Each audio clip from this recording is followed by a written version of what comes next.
ambos, pues ninguno tiene el peso como para realmente mover a su partido. Lo que hacen en realidad es ser una especie de negociadores entre los distintos grupos de poder locales.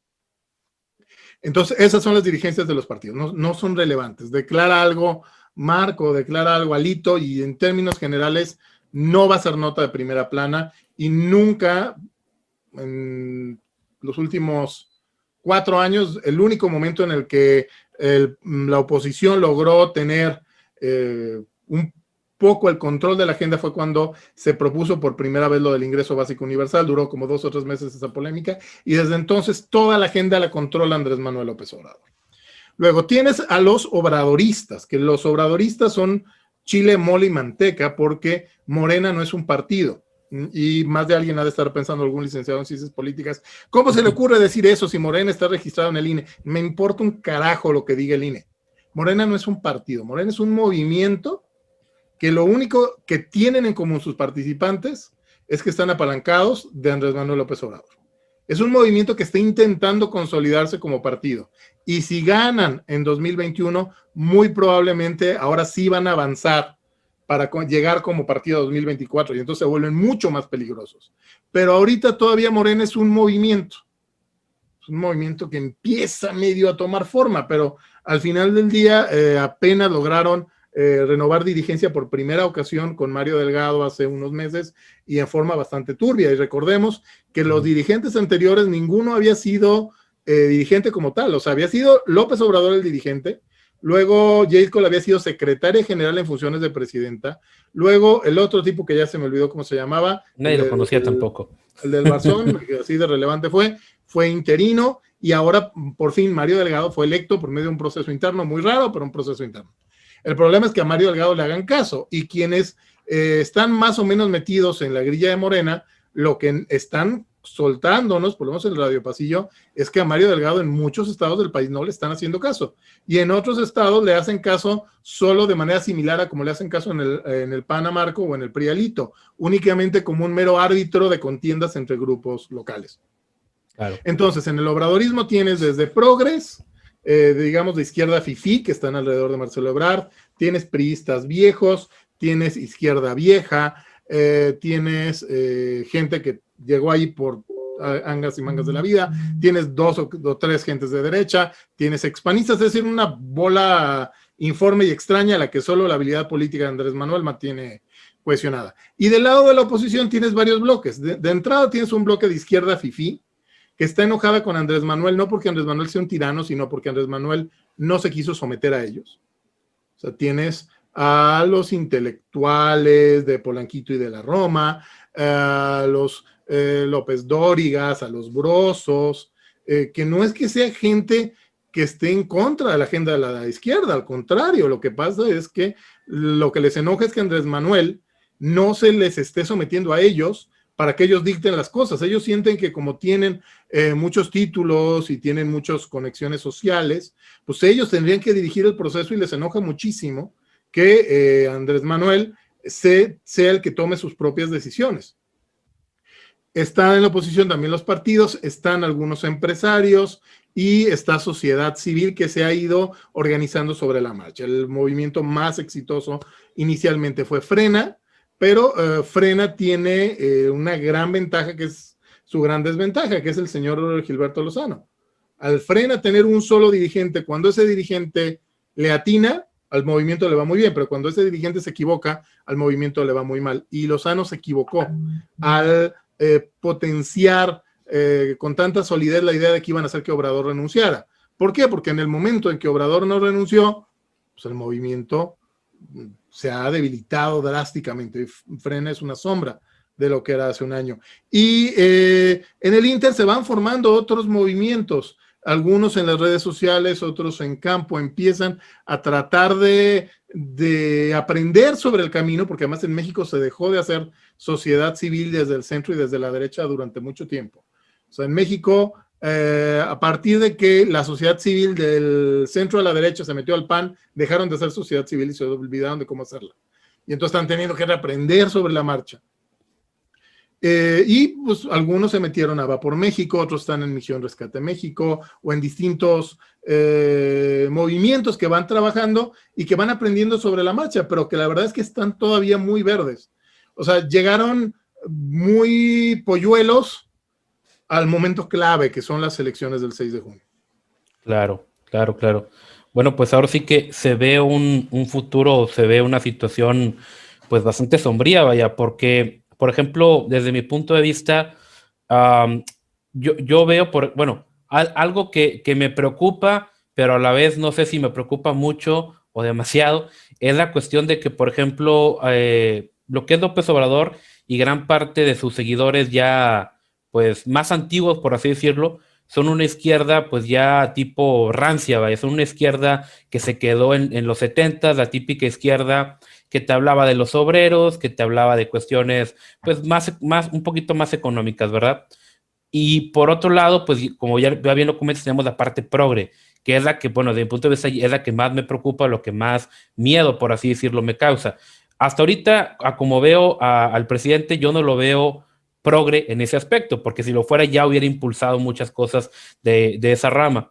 Lo veo más como la típica izquierda tradicional, digo, de los 70s, como un PRI de los 70s que pues era izquierda, pero ahí le combinaba con ciertos elementos para tratar de mantener el equilibrio. Y vaya, justamente lo que comentas, creo que muchos lo sentimos, muchos decíamos, bueno, el PRI muchos años mantuvo el poder, sabía qué hacer, tenía el control, llegó el PAN y nunca habíamos vivido una inseguridad así. De hecho, aquí en el cajón de atrás tengo un casquillo de bala de ese tamaño que quedó en mi secundaria de una balacera que hubo al lado. Eso antes era impensable.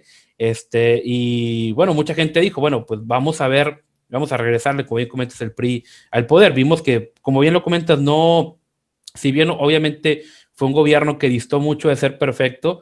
Por ejemplo, yo en aquellos tiempos estaba terminando la prepa, entrando ya a la carrera, y justamente me acuerdo que pues uno como estudiambre, por así decirlo, pues siempre te falta el dinero y andas ahí contando pesos para traer saldo, para organizarte para las tareas o los proyectos o trabajos en equipo. Y me acuerdo mucho que justamente con la reforma de telecomunicaciones salió un plan que por 100 pesos te daba mensajes, te daba llamadas y te llama no sé cuántas cosas. Eso para mí fue wow, o sea, nunca antes habíamos visto algo así, porque siempre era estarle echando de cachitos, se te acababan rápido los megas o se te acababan rápido las llamadas y otra vez a echarle, ¿verdad? Y eso yo lo vi como algo muy positivo por parte de la reforma. Digo, hubo otros elementos por ahí que, como bien comenta, se puede resaltar. Pero sí, definitivamente fue un tema que, por ejemplo, Obrador supo manejar muy bien. Por ejemplo, el caso pues, de los desaparecidos, el tema de los estudiantes de Ayotzinapa, que rápidamente Obrador tomó esa causa y el lema o el hashtag de fue el Estado se viralizó y ya en el inconsciente colectivo es culpa del Estado. Aunque no sepan por qué, aunque no sepan explicar si fue o no fue, la gente ya trae como que no fue culpa del gobierno, ¿verdad? Porque fue el chip que les metieron. Otro caso también muy, muy importante es de que desde que ganó el actual presidente, por ejemplo, los papás de dichos jóvenes ya no los hemos visto manifestarse con tanta frecuencia.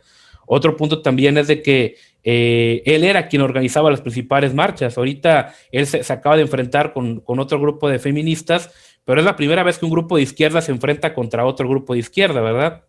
Antes era él el que movía todo el escenario. Y pues yo veo lamentable la situación de la oposición en el aspecto de que tienen que volver a descongelar a Fernández de Ceballos para que le presente oposición. O sea, digo, tiene cosas buenas el señor, digo, no demeritándolo, pero pues digo, oye, ¿qué onda con eso? No había nadie más, tenemos que recurrir a su acérrimo enemigo de principios del milenio porque no hay quien le pueda hacer frente. Y te digo, un tema muy importante, por ejemplo, aquí en Monterrey, como bien lo comentas, el dirigente nacional del PAN no tiene poder. Aquí fueron los grupitos internos quienes nombraron al candidato a gobernador y fueron por temas aquí, intereses y lo que tú quieras que se empezó a mover, pero realmente el dirigente pues no pintó para nada. Prácticamente él fue, pues va a ser tú da el banderazo. Nada más que eso. Y justamente bueno, no sé si ante este comentario tengas algo más que aportar.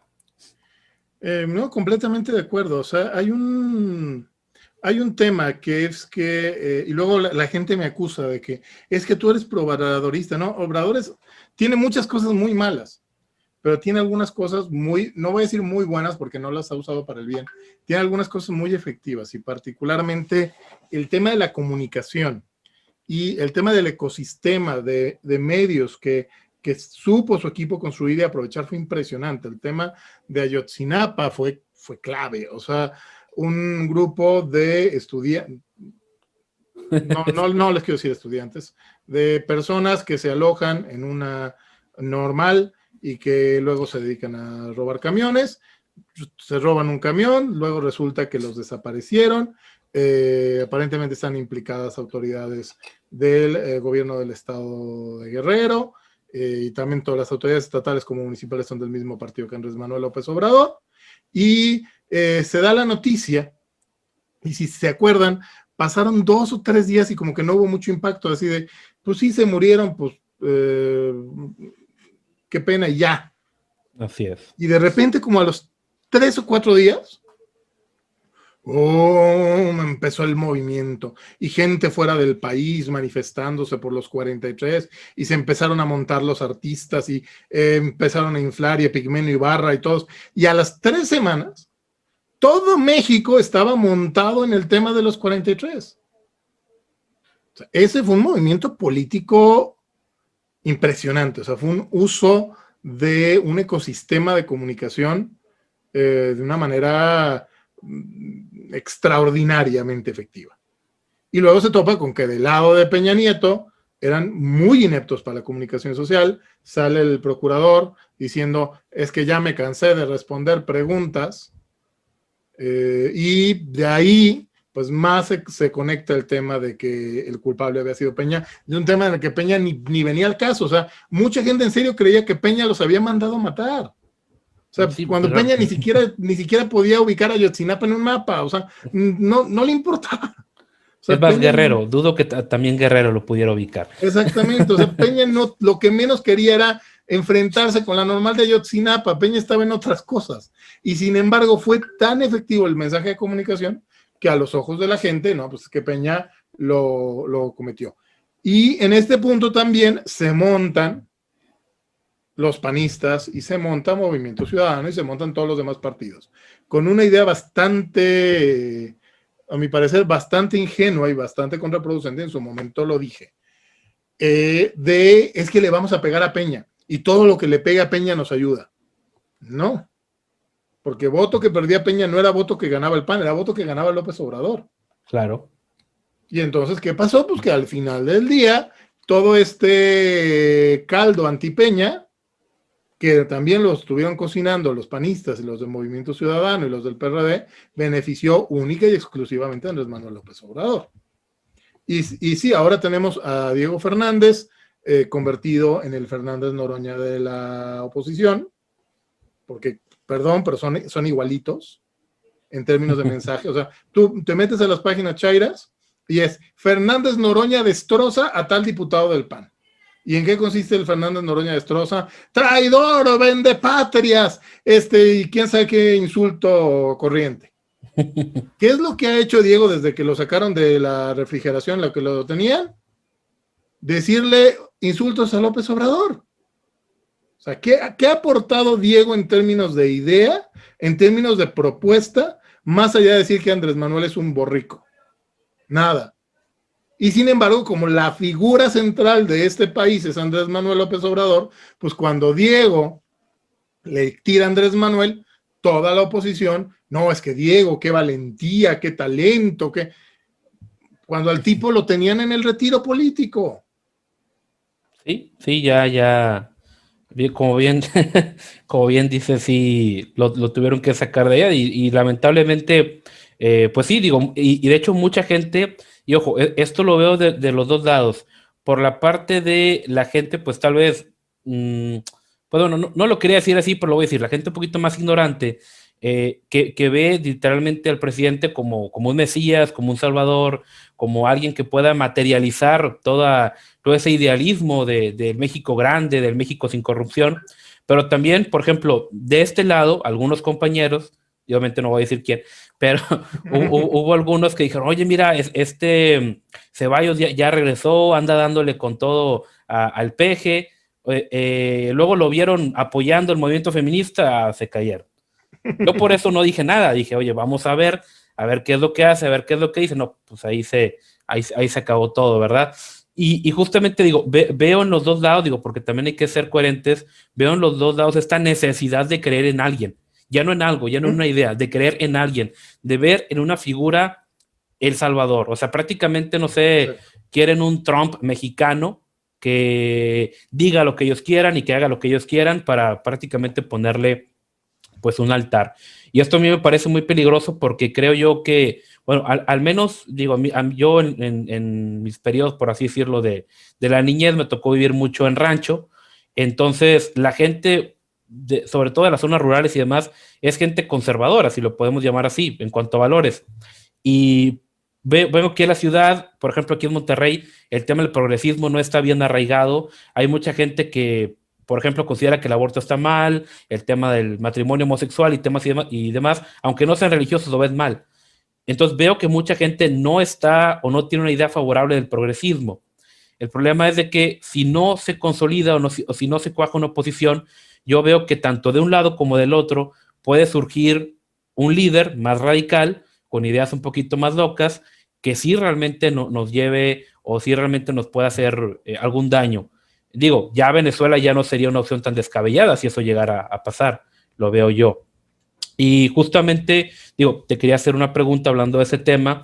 ¿Tú qué opinas? Digo, creo que todos sabemos o todos llegamos a la misma conclusión de que el manejo de la pandemia, pues por parte del gobierno actual, ha sido pues muy, vaya, más que lamentable. Desde tu opinión, ¿crees que el gobierno está utilizando o vaya a utilizar el tema de las vacunas por fines electorales? No necesita utilizarlas para que le sirvan. O sea, las vacunas van a beneficiar a López Obrador, eso sin duda. O sea, no necesita manipularlo. Yo no descarto que vayan a intensificar y apalancarse además en las vacunas. Pero incluso aunque no se apalancaran, el solo hecho de decir es que los papás o los abuelitos ya están vacunados genera una sensación de tranquilidad y esa sensación de tranquilidad hace que las personas tiendan más a votar por el status quo. Y de aquí a junio, ahora sí, prácticamente todos los adultos mayores van a estar vacunados. Y eso, por supuesto, que va a beneficiar a Morena. Y además, irónicamente, el mal manejo de la pandemia no va a perjudicar a Obrador ni a Morena en las elecciones. ¿Por qué? Porque ya llevamos mucho tiempo de pandemia. O sea, empezó la pandemia y acuérdense cómo bajó la popularidad de Andrés Manuel. Hubo un momento en junio del año pasado en que el rechazo a Andrés Manuel fue mayor que el apoyo a Andrés Manuel. Ese era el momento para que la oposición hubiera consolidado algo y hubiera, bueno, ya hablamos mucho de lo incompetentes que están. ¿Qué pasó después? Las personas se empezaron a acostumbrar. Los seres humanos no tenemos mucha memoria y más de aquí a junio no nos vamos a acordar de cómo era la vida antes de la pandemia. Y además la gente se acostumbra. Los seres humanos nos acostumbramos incluso a la tragedia. Oye, que se está muriendo gente, sí, pero ya lleva muchos meses muriéndose gente. Los primeros muertos causan escándalo y te mueven a lo mejor a cambiar el sentido del voto.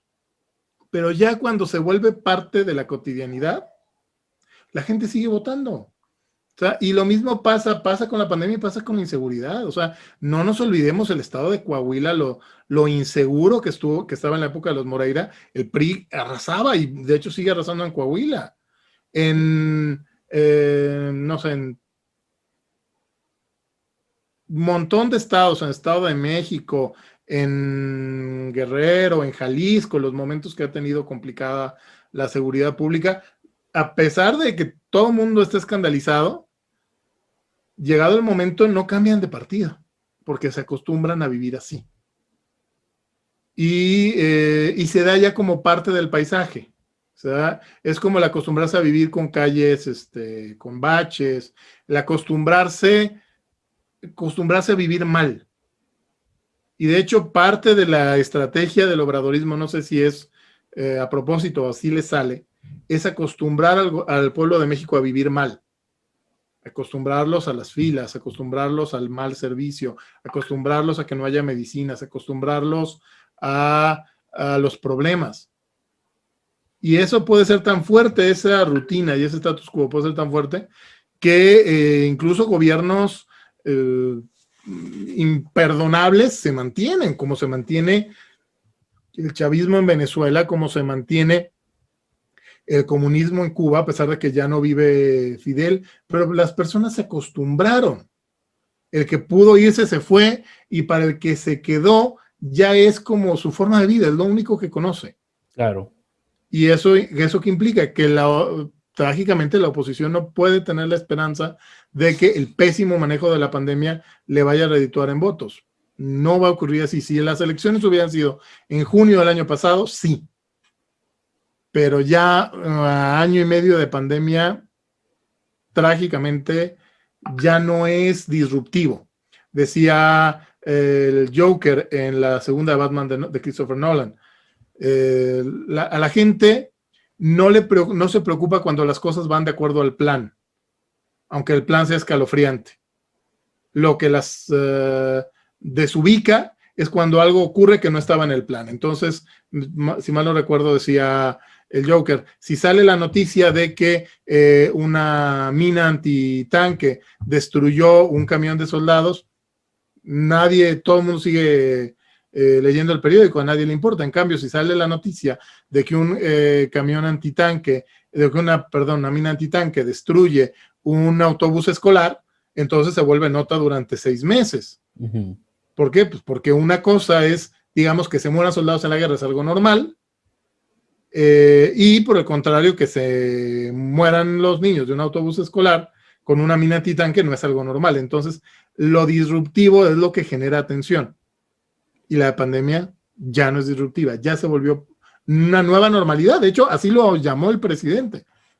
Y lo han conseguido, una nueva normalidad horrible, espantosa, con un enorme y trágico peso que carga todo el país, pero nueva normalidad al fin y al cabo. Claro, claro. Fíjate que, bueno, esta parte yo lo veo también de esta manera, que ante estas situaciones de crisis, ahora sí que como lo dijo el mismo presidente, realmente pues le cae como anillo al dedo porque a él siempre le gustó jugar al Mesías. Él siempre se vendió como el Salvador de México. Viene una pandemia, viene una situación difícil, entonces que es la mejor oportunidad en la cual se le presenta para él presentarse una vez más como el Salvador, ahora sí que de México, ¿verdad? Aunque, bueno, el manejo haya sido pésimo, aunque hayamos tenido muchas muertes, etcétera, pues sí, desgraciadamente la gente pues ya lo toma como parte de su diario vivir, y como parte de esto mismo, digo, y esto es un fenómeno que ya ha ocurrido en muchas ocasiones. Yo lo que estoy viendo, y creo que tú también ya lo habrás notado, cuando la gente se ve ante ese tipo de crisis, muchas veces ve la respuesta en el autoritarismo. O sea, es decir, tengo problemas, yo estoy dispuesto a sacrificar mi libertad con tal de obtener seguridad. Aunque históricamente esté demostrado que siempre que cedemos nuestra libertad, nos quedamos sin libertad y sin seguridad, pero la gente parecía que no lo entiende. Entonces, yo veo esto, o sea, que la gente dice, bueno, estamos en un problema, estamos en esto, estamos en aquello. Por ejemplo, cuando salió el tema de Morena, yo tuve muchos conocidos que decían, no, es que no nada más votes por AMLO en la casilla para presidente, vota por Morena para todo, porque así les vas a dar el poder para hacer el cambio. Y ojo, esto yo dije, bueno, van a tener el poder y lo tienen ahorita. O sea, si ahorita quisieran impulsar una agenda o algo positivo, lo pudieran hacer porque lo tienen todo. O sea, es decir, el problema es de que no están aprovechando eso para hacer algo que realmente beneficie al país, sino, por ejemplo, yo desde mi perspectiva veo a AMLO que trae una idea de él crear proyectos faraónicos, de pasar a la historia como el Salvador de México, y a él le importa poco a quién o a qué se lleve de encuentro. Él aferrado a cancelar el aeropuerto, aferrado a su Tres Maya, aferrado a su refinería, vaya, el tema de los fideicomisos y muchos otros, el fondo para desastres y demás, con tal de aventarlo a otros elementos o con tal de aventarlo a otros por así decirlo, destinos que vayan acorde a su cosmovisión o acorde a sus ideas.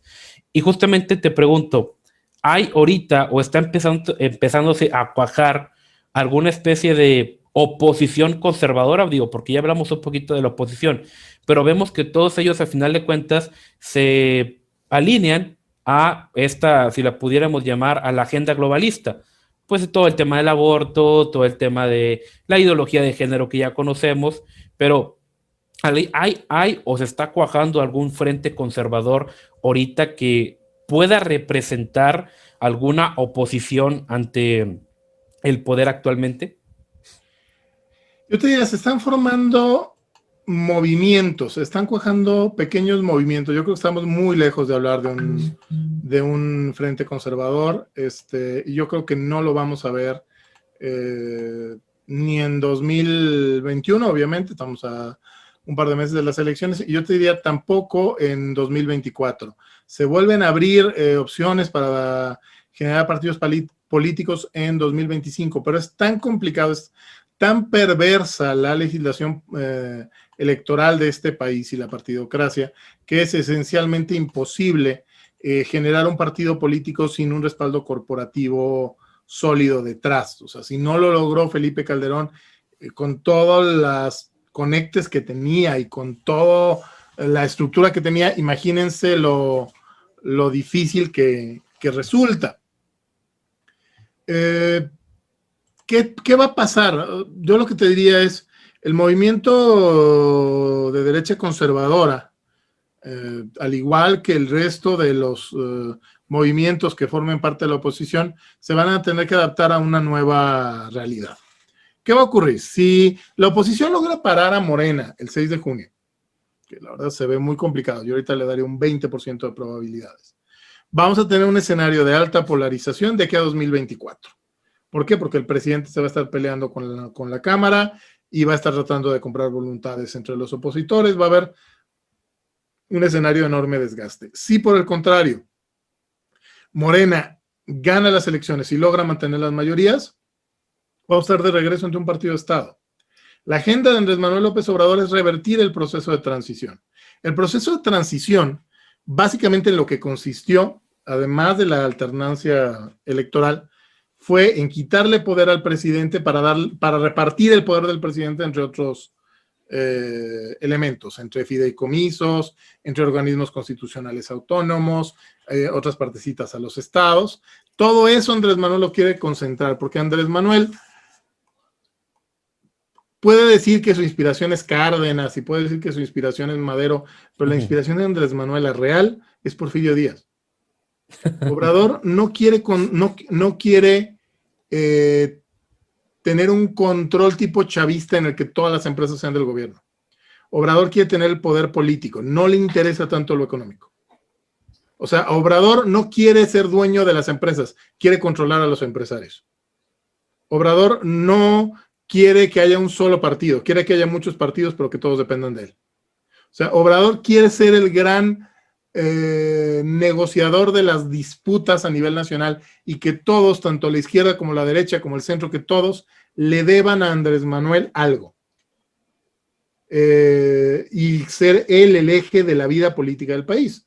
Y tiene amplias posibilidades de lograrlo. O sea, es una figura con un peso específico monumental que no hay nadie más, ni siquiera, o sea, si Andrés Manuel es el Sol, Diego es Júpiter. Nada más que es un Júpiter de 80 años. Y aún así el Júpiter comparado con el Sol no es nada. Y no hay nadie más. Entonces, ¿qué tenemos que hacer? Pues lo que se tiene que hacer es construir de a poquito y pensar, o sea, si no se para en 2021, si se para en 2021, si la oposición gana en 2021, tenemos 3 años de acá a 2024 para partirnos la madre y preparar algo que de pelea en 2024, que por lo menos influye en la agenda en 2024. Si se pierde 2021, olvídense de 2024. 2024 va a ser, más les digo cómo va a quedar la elección del 2024. Si se pierde en 2021, la elección de 2024 va a quedar 55% el candidato obradorista, 45% el candidato opositor. Se los firmo desde ahorita que ese va a ser el resultado de 2024. O sea, si en 2021 no paramos a Andrés Manuel, vayamos pensando en 2030 o en 2036. Y no es, y ni modo, porque la política es un juego de largos plazos. Oye, pero está espantoso tener que pensar a 16 años. Pues sí, pero échale la culpa a los de la generación del 2000, que tenían la pelota, que habían metido el primer gol, luego agarraron la pelota, se sentaron en ella y la tronaron. Y no hicieron nada con ella y no construyeron nada con ella. Y entonces llegamos al 2021 en ceros otra vez.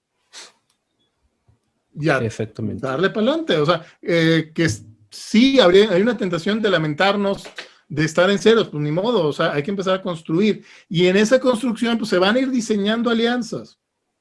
O sea, el PAN, por ejemplo, siempre ha tenido esa visión, esa mezcla. O sea, ¿quién era Gómez Morín? Pues Gómez Morín era un progre, literalmente era un progressive. Admirador de Woodrow Wilson y este movimiento progresivo de Theodore Roosevelt. Y del otro lado, Efraín González Luna era un intelectual católico. Y de repente se encontraron y vieron que había un montón de puntos en los que coincidían. Entonces, de manera similar y se irán conformando alianzas que ahorita ni siquiera podemos prever. ¿Qué es lo que sí podemos hacer cada uno de nosotros? Hacer lo que nos toque en la medida de lo posible para impulsar nuestras ideas y que esas ideas queden lo mejor posicionadas posibles a la hora de negociar alianzas. O sea, claro.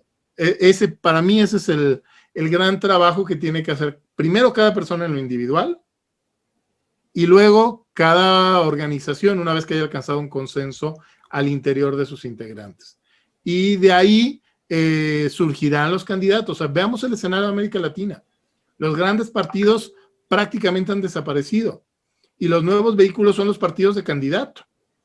O sea, veamos el caso de Perú, veamos el caso de Argentina, aunque sigue el justicialismo, en realidad se ha vuelto kirchnerismo. Veamos el caso de la propia Venezuela, el caso de Colombia, y México va para allá. El PAN, el PRI, el PRD, los viejos partidos con un viejo esquema están condenados a desaparecer, porque sus ventajas competitivas han desaparecido.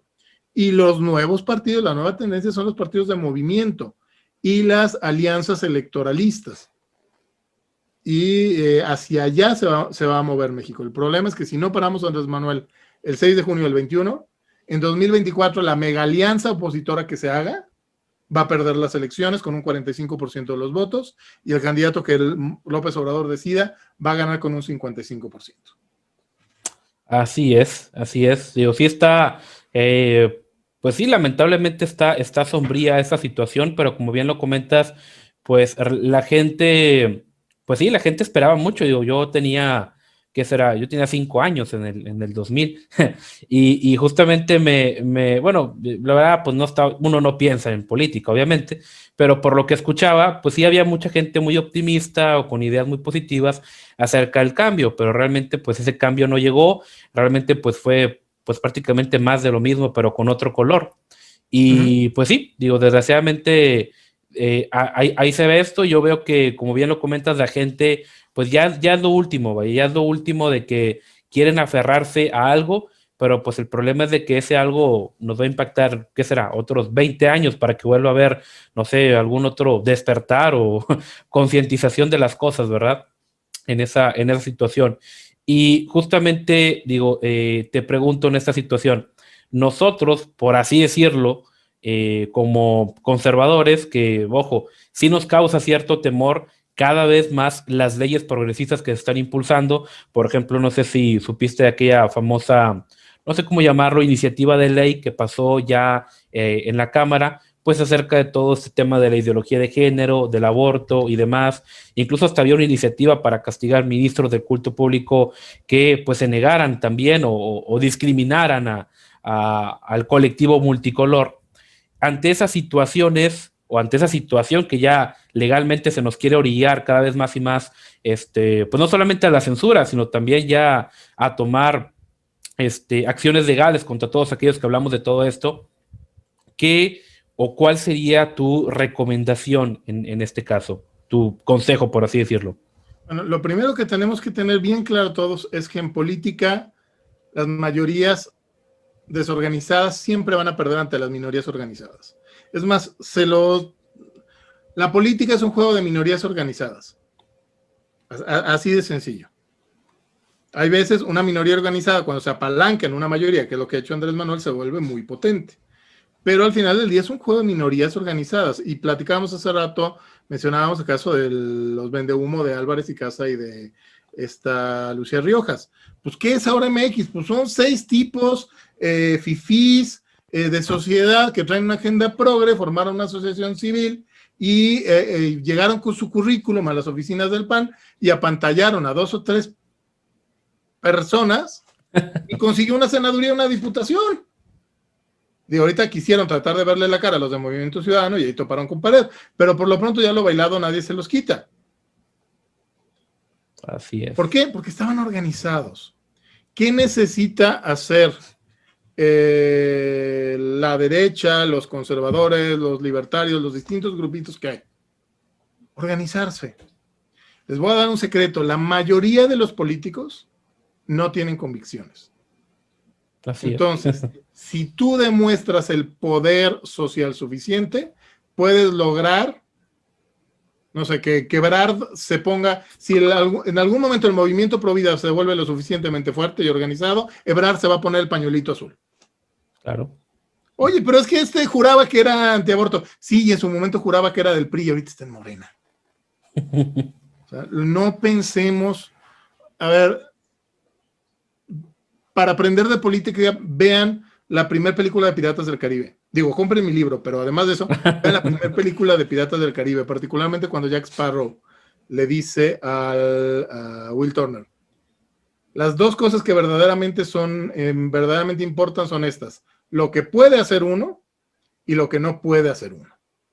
Entonces, oye, es que todo este tema progre tiene el principio de progresividad, entonces no lo podemos parar porque son los principios. A ver, esos principios no son principios químicos ni físicos, fueron una tarugada que se le ocurrió a alguien y que le están imponiendo como criterio porque tiene la fuerza política para hacerlo. En el momento en que otro grupo con intenciones distintas tenga la fuerza política para imponer otros principios, adiós progresividad. O sea, en el momento en que haya, por mucho, es que ya está en la Constitución, pues se cambia la Constitución, lo digo el presidente. Claro. Es que la Corte, pues se cambia la Corte, pregúntenle en Perú y no dudo que más de alguien en Palacio Nacional esté viendo los videos de aquel autogolpe que se dio Fujimori por ahí el 91-92, justamente para deshacerse de la Suprema Corte allá en Perú. O sea, a lo que voy es, la legislación se sostiene no en leyes físicas o químicas que sean irreversibles. La legislación se sostiene en la política y la política es fluida. Vamos a tomarle prestado el término Zygmunt Bauman, la política es líquida. ¿Qué significa? Que así como ahorita nos están ahogando, si eventualmente nos organizamos y logramos devolverle la marea, todo lo que han aprobado y todas sus necesidades van de regreso. Entonces, ¿qué es lo que se necesita? Pues se necesita que esas minorías se organicen. Claro. Y que no esperamos nada más, es que somos la mayoría. No, a la mayoría de la gente no le importa la política. Claro. La gente que le interesa la política por definición, son minorías. Y dentro de esas minorías hay subminorías de gente a las que le interesa más un X tema o Y tema o Z tema. Pues, ¿qué hay que hacer? Pues hay que aprender de lo que han hecho bien otros, ¿no? Particularmente la izquierda progre, la izquierda gramsciana, que al final del día el pensador más, nadie lo hubiera creído en su momento. Unos habrían dicho que Hitler, otros habrían dicho que Stalin, otros habían dicho que Churchill. Al final del día el gran pensador, otros habrían dicho los libertarios de mi corazón, habríamos dicho que Mises, o habríamos dicho que Konrad Adenauer, si tenemos el corazoncito un poco más a la derecha. Pero al final del día el gran pensador del siglo XX, el pensador que define el siglo XX y por lo visto el siglo XXI, es Antonio Gramsci. Claro. Y dice, a ver, es que lo que tienen que pelear es el tema de las ideas. Si controlan el tema de las ideas, controlan todo lo demás. Y creo que ni él se dio cuenta, no, hay que aprender.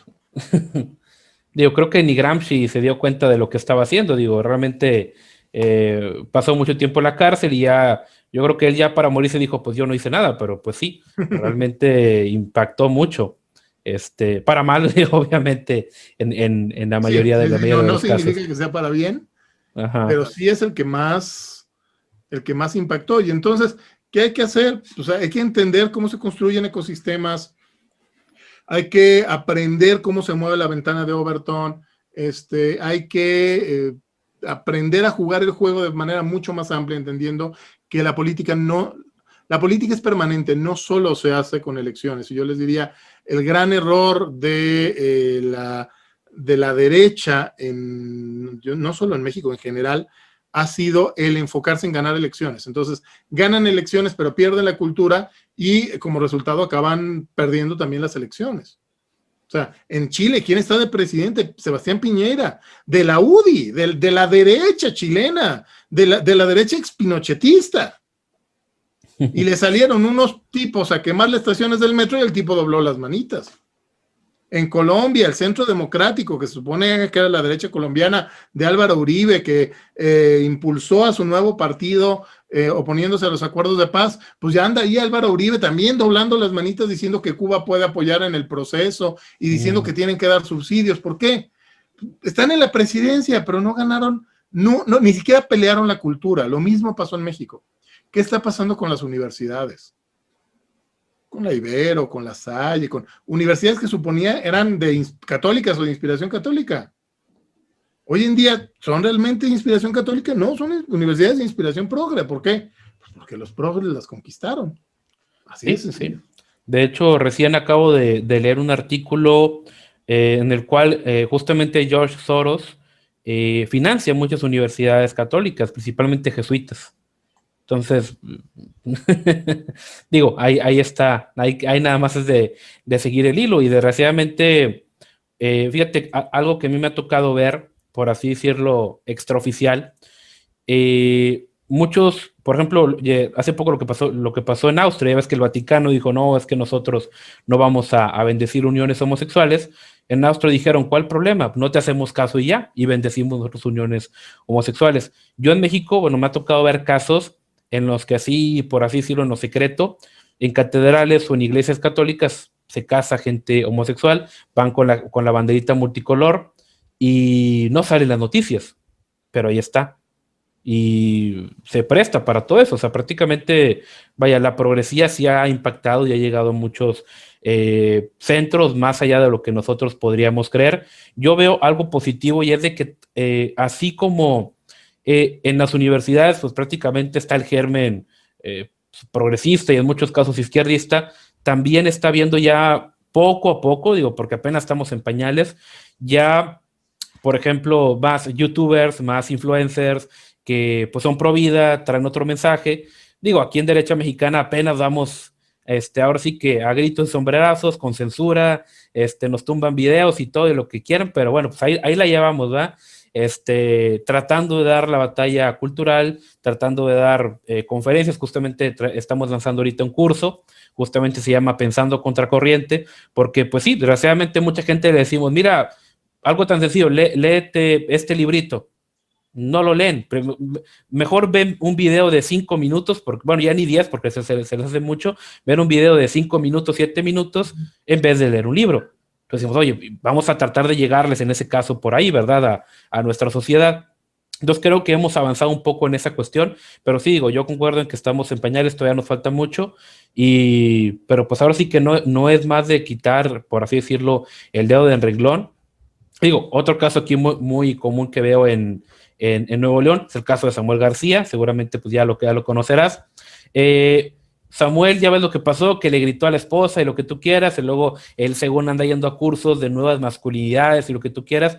La familia de Samuel y el mismo Samuel es lo menos progre que hay. Obviamente ellos han adoptado el discurso porque es lo que creen que les va a dar votos, al final de cuentas. Y ojo, realmente por así decirlo, fuera de lo que dice el partido, ellos no lo manejan. Porque ahorita él anda en los cruceros haciéndose el humilde, comiéndose lotes ahí en los puestos para que la gente lo vea, pero él nunca trae el pañuelito verde, o nunca te habla que te va a hablar, o que te va a imponer la ideología de género, no, él te habla de otras cosas.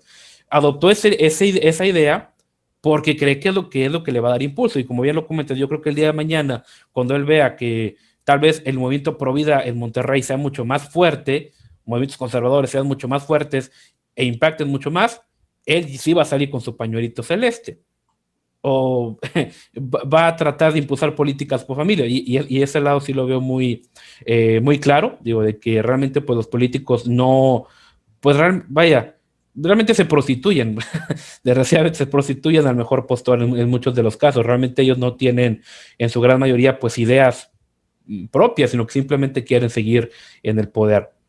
Pero bueno, ya para ir terminando, Gerardo, ¿alguna conclusión o algún mensaje general que le quisieras dar por ahí a la audiencia, tanto aquellos que ya están haciendo algo, como para aquellos que son la gente de a pie, la gente del común que quiere saber, oye, ¿qué hago? O ¿qué herramientas tengo yo para, no sé, formarme e informarme? Bueno, yo de entrada lo primero que les diría es, hay que votar el 6 de junio. Por más que voten, o sea, la verdad es que yo en 2018 por Anaya voté tapándome la nariz del asco. No, pues Pero creo que yo también, ¿eh? diría, aunque después se vomiten saliendo de la casilla, hay que votar el 6 de junio. No hay que perder la esperanza. Hay que ser muy críticos con el gobierno, pero también con la oposición cuando lo requiera. No caigamos en esta idea de nada más porque es tirarle a Andrés Manuel, nos vamos a volver hoy ecologistas, mañana feministas, pasado mañana sabe Dios quién sabe qué cosa. ¿Por qué? Porque la gente lo nota y perdemos autenticidad. Si no hay autenticidad, no hay conexión con la gente. Por lo menos si no hay percepción de autenticidad. Y por ejemplo, Andrés Manuel será un mentiroso en muchas cosas, pero si en algo ha mantenido su autenticidad, o por lo menos su percepción de autenticidad, es en no dejarse mandar por los fifís y por los tecnócratas, ¿no? A veces para desesperación de todos, ¿no? Pues dijimos, a ver, espérate, es que aquí sí deja que te guíen, pero no, él es él. Y así se destruye el país en el camino, él es él. Y por eso tiene el apoyo de la gente.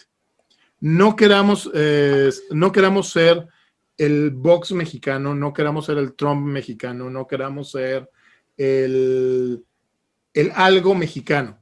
Lo que sea que se construya tiene que ser auténtico. Y sí, se puede tomar uno como inspiración lo que está trabajando Vox en España, se puede tomar como inspiración algunas cosas que está haciendo Trump, o algunas cosas que está haciendo Prager University, o algunas cosas que está haciendo Ben Shapiro en Estados Unidos, se puede tomar como inspiración algunas cosas de Bolsonaro en Brasil, se pueden tomar como inspiración algunas cosas de José Antonio Cast en Chile, se pueden tomar como inspiración algunas cosas de Milei y de Espert y de Centurión en Argentina, se pueden tomar como inspiración algunas cosas de López Aliaga en Perú, pero al final del día, para que lo que sea que se construya funcione, tiene que ser auténtico.